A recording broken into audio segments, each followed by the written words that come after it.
Welcome to Jersey Rules, where we break down the laws shaping everyday life in the Garden State. Maple Shade resident Paul St. Pierre quickly went from student to citizen advocate after experiencing his first seizure at 12 years old. His experience with epilepsy led him and his mother, Colleen Quinn, to form Paul's Purple Warriors and begin their 6-year journey to fight life-saving legislation in schools and beyond. In 2020, Paul's law was signed into law, requiring school personnel to be trained in seizure recognition and first aid, mandating schools to develop individual health care plans to students with epilepsy or seizure disorders.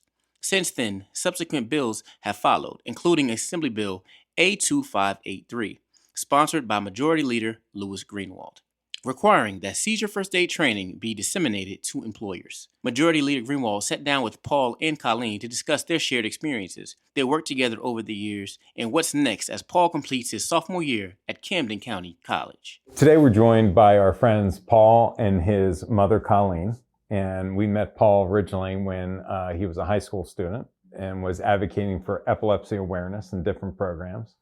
And Paul, you are what I would consider a wonderful success story in citizen advocacy and government.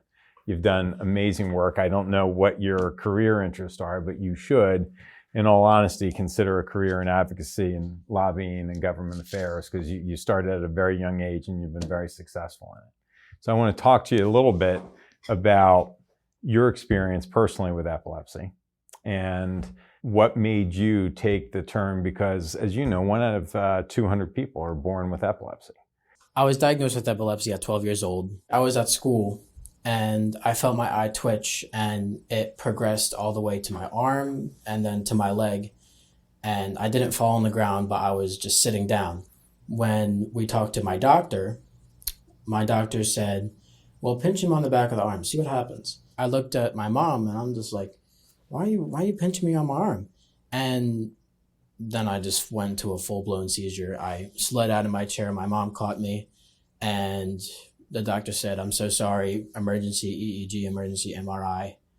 And that's how I got the diagnosis of focal impaired awareness epilepsy. Can you share with the listeners a little bit? That's a very technical term. What does that mean? So focal impaired awareness epilepsy, at least for me, is you're having the seizure, my eye will just blink like very fast, my right eye. So it's all happening on one side, which is my right side. My eye will just blink very fast. My arm will twitch. It looks like a half a tonic-clonic, which will mean my arm will twitch, my head will nod down to the right side, my leg will do the same thing. And that's where it really started. As the years went on, it's just mainly been just the eye. Okay. So, and for our listeners to understand, you're 19, second year of college at Camden County College. So how'd the first year go? Okay. First year was okay. Good. Do you know what you're studying yet, or are you still searching? I'm still searching a little bit. My major right now is liberal arts and science. Okay.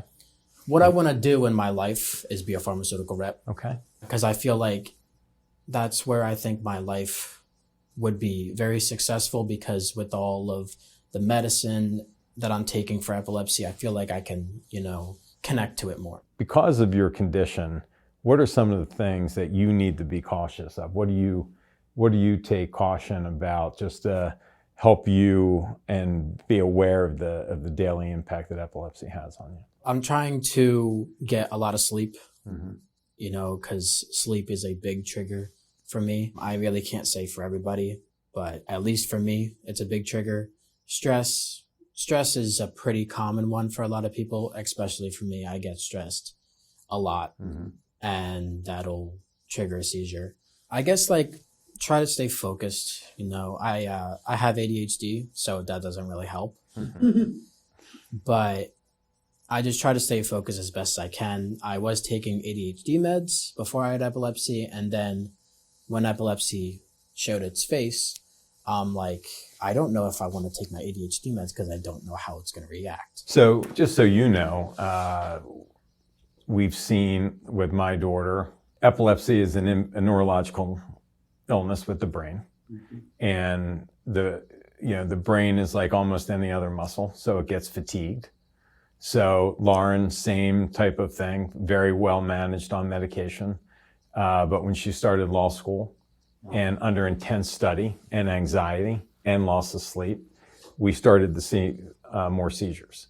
What I've always told Lauren is there isn't anything that you can't do that other people are doing. You just have to do it differently, right? And making sure that when inevitable things in life happen and it causes anxiety, that you take a deep breath, you calm yourself, and you find things that relax you, whether it's music, listening to a podcast, working out. All of those things give relief and relieve the stress, which ultimately causes fatigue. Stress and fatigue, anxiety can cause seizures. Can we talk a little bit about the legislation? And why don't you share with the folks what was the first piece of legislation that you were passionate about? So the first piece of legislation was Paul's Law, which named after me. There you go. It explains to train teachers and staff to know what to do when a seizure is happening. In Paul's Law, there was a seizure action plan included in that as well for students with epilepsy. Your law, really, while you were a student, helped educate teachers, staff, personnel in the school system, from bus drivers along the way, in how to deal with an individual who might have a seizure on site, correct? Mm-hmm. And we've got Paul's mom with him today, Colleen. So many parents, especially when your children are in elementary school, high school, certainly before college, parents are intimately involved in that structure. So what was your experience after the law passed working with school personnel in how they would organize that plan?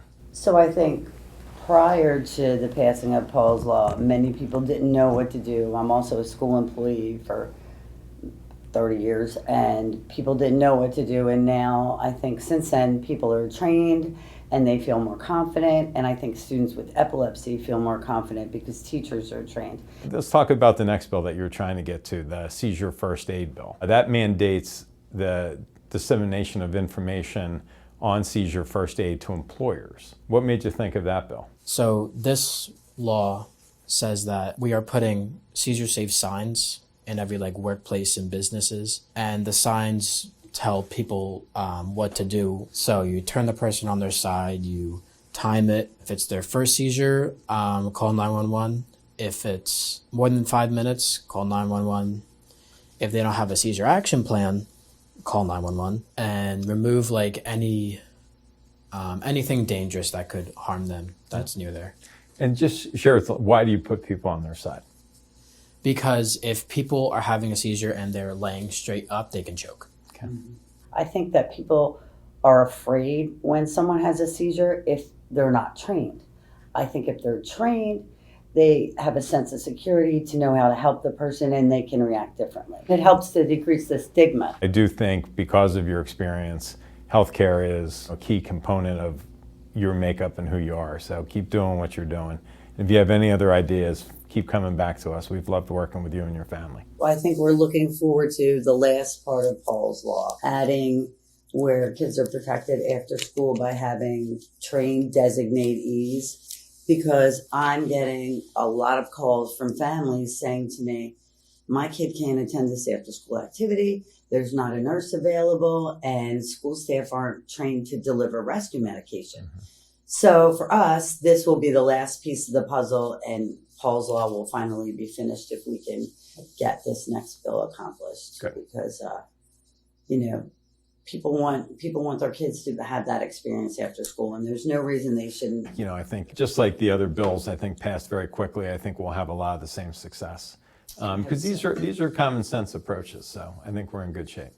I think so too. So Paul, you've made an incredible impact on New Jersey and other states that are mimicking some of this legislation now. You should be really very proud of yourself. Do you have any thoughts after you finish Camden County College on what your next step is? Not yet. I know I should, but not yet. I'm still trying to get through college. I'm still trying to, take my classes. My goal, again, is to be a pharmaceutical rep, but if a path changes, a path changes. I want to thank Colleen, you and Paul, working with you over the last number of years, it's really been wonderful. And having lived this myself, you don't necessarily want to be the advocate when it's your own family. So having people like you step up to help me in the position that I've been in, to help advocate for these young residents, young children, has been amazing. And I'm very proud of what they've done. I watch them with great admiration because it's not easy, but it is a part of their life and they've had great success in it. And you guys should be very proud. Thank you. So, Thank I you. appreciate that. Thank you It's very been much. an honor to work with you. You've been listening to Jersey Rules, a production of the Assembly Majority Office. If you enjoyed this episode, make sure to subscribe and leave a review wherever you listen to your podcasts. You can find us on Apple Podcasts, Spotify, and YouTube. Thank you for listening.